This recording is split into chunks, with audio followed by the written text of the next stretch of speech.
Let's look at a business headline story. Some financial analysts have called on governments to strategize and help the country maximize the opportunities of the International Monetary Fund's recognition of the Chinese yuan as a reserve currency would offer the country. The IMF executive board voted in favor of allowing the yuan to join the ranks of the world's most elite currencies. On October 1, 2016, the yuan will officially be added to the IMF special drawing rights basket of currencies, which were previously the dollar, euro, yen and pound sterling. According to a senior economic lecturer at the University of Ghana, Dr. Eboteksen, the decision is an indication the yuan is now widely used to settle international transactions.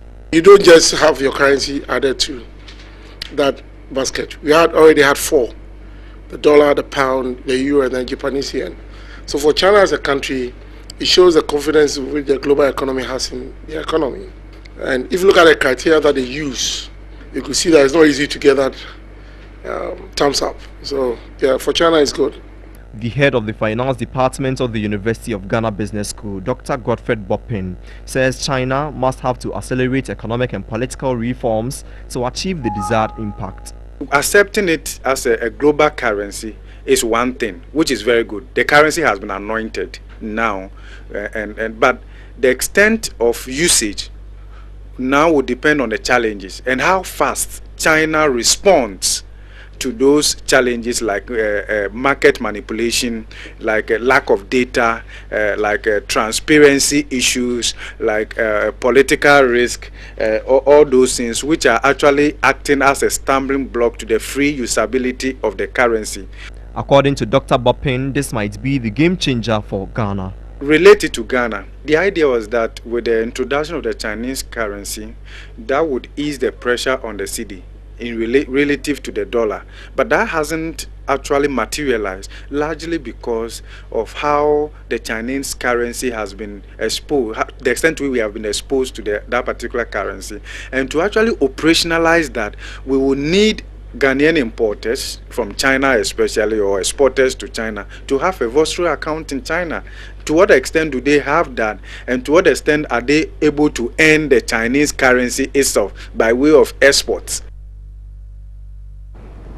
And the president of the Chartered Institute of Banking, Clifford Duke Metal, wants governments to take bold and decisive decisions to address the current economic challenges and restore stability to the cedi. He expects government to diversify and expand the country's export base.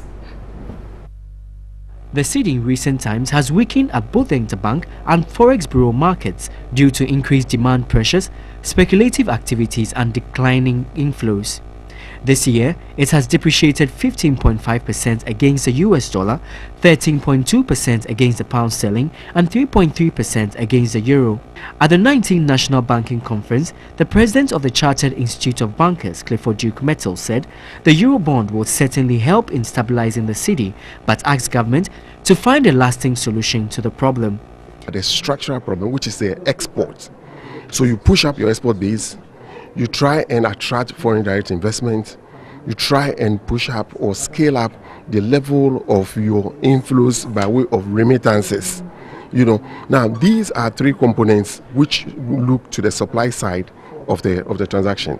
Now once you have a very sustainable export base, then you try to look at the demand side. And that's where you now come to see whether you can promote making Ghana goods, whether you can decrease the appetite. He cautioned government to listen to other stakeholders in the sector and ensure it reaps from its export proceeds.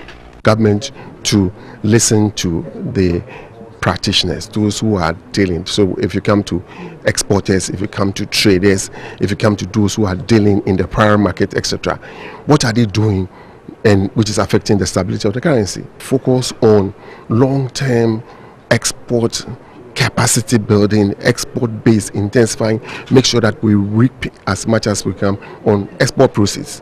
Look at the mining sector, look at the telecom sector, those who are actually having access to our foreign currency and how we are managing this. Once we do that, I'm sure we would have relative stability. That's all for business.